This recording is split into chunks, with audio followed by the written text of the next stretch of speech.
Teman-teman, kalian sedang menyaksikan Intermelanesia ya, sebuah channel yang akan memberikan teman-teman informasi mengenai perkembangan dan berita-berita terupdate klub kesayangan kita, Inter Milan.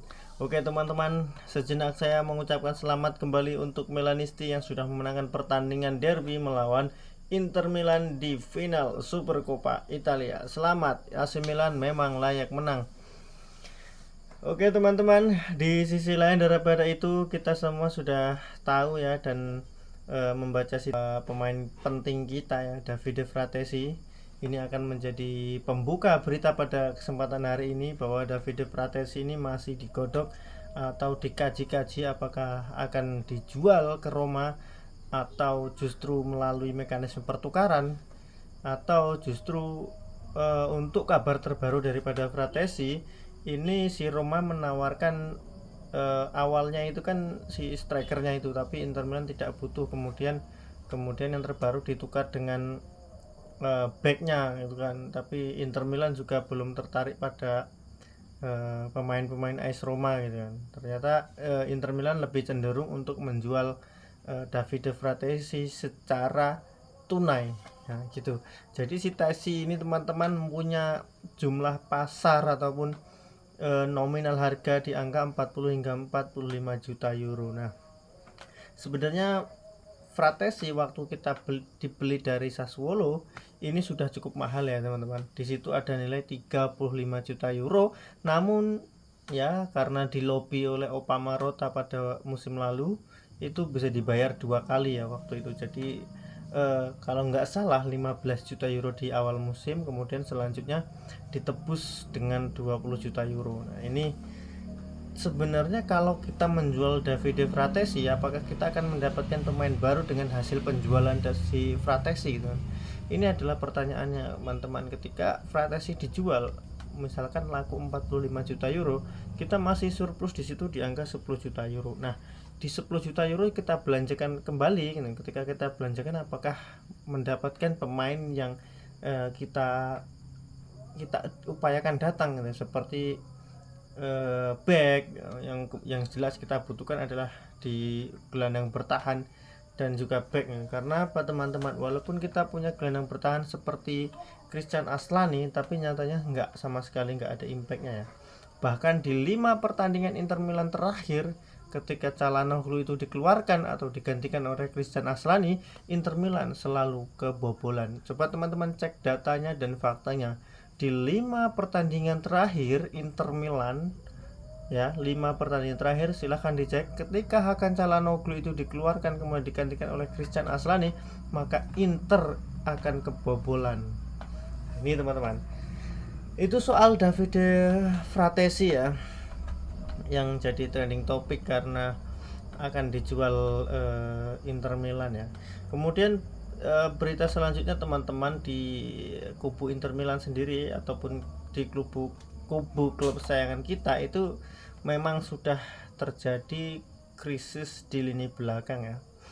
Ini agak sulit menurut saya, agak sulit dibahas dan juga agak sulit kita menghadapi musim yang akan datang ketika terjadi seperti ini ya. Ngkong Acerbi jelas cedera yang dalam waktu yang lama, kemudian Pavard juga kurun waktu yang tidak sedikit gitu. Ada 2 pemain bertahan yang jelas tidak bisa dimainkan di Januari. Kemudian ditambah lagi Stefan de Vrij yang digedor terus ya tanpa ampun karena pertandingan padat hingga dia dimainkan terus. Sekarang alhasil dia juga cedera. Dan back kita yang kita punya ini tidak ada pelapisnya ya. Back yang kita punya sekarang tinggal Darmian, kemudian Bastoni, kemudian yang satunya adalah Bisek. 3 center back ini ya yang kita punya.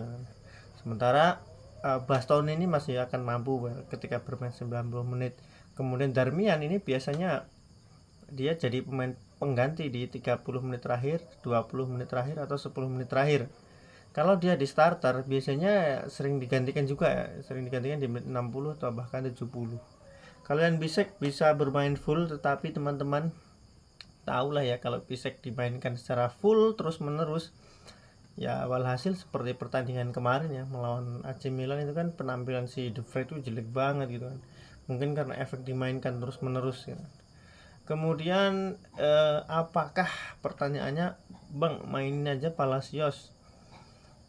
Saya setuju ketika kita sedang dilanda krisis back, memang Palacios di sini harus aktif ya, harus aktif dan harus dimainkan, karena tetapi Palacios ini akan menggantikan perannya Bastoni, sedangkan perannya Darmian dan juga Jan Piszczek ini tidak ada gantinya teman-teman. Saya pikir kita kembali ke berita yang pertama, yaitu si Tesi ya, Davide Fratesi, The Tractor kita nyebutnya para fansnya. Itu ketika diuangkan, saya harap bisa misalkan ya harus diuangkan di Januari ini gitu. Saya harap bisa memberikan impact yang cukup untuk pemain bertahan kita gitu. Contohnya di sektor belakang. Kemudian Christian Aslani ini udah beberapa tahun juga masih sangat-sangat memprihatinkan penampilannya ya teman-teman. Di sektor belakang kita ini sangat-sangat memprihatinkan gitu kan. Tapi mudah-mudahan teman-teman dengan adanya kinerja yang bagus dari Marotta, mudah-mudahan kita bisa melampaui ini semua, kemudian mencari jalan keluar dan solusi. Nah, si Oktri ini kan kemarin kabarnya tidak ada pemain yang masuk pada bulan Januari. Kita lihat teman-teman, dia berbicara kepada media dengan Marotta juga bahwa tidak ada pemain yang akan kita beli di Januari. Tapi kenyataannya ketika terjadi krisis pada lini pertahanan Inter Milan, apakah kata-kata itu akan ditarik kembali oleh Oktri? Katanya investasi pemain muda, tapi nyatanya kita masih belum tahu buktinya, hanya gembor-gembor suara ataukah bagaimana. Apakah si Oktri ini lebih baik daripada Suning atau justru Suning yang lebih baik dari Oktri? Itu ya teman-teman, semoga Inter Milan tetap menang di pertandingan berikutnya.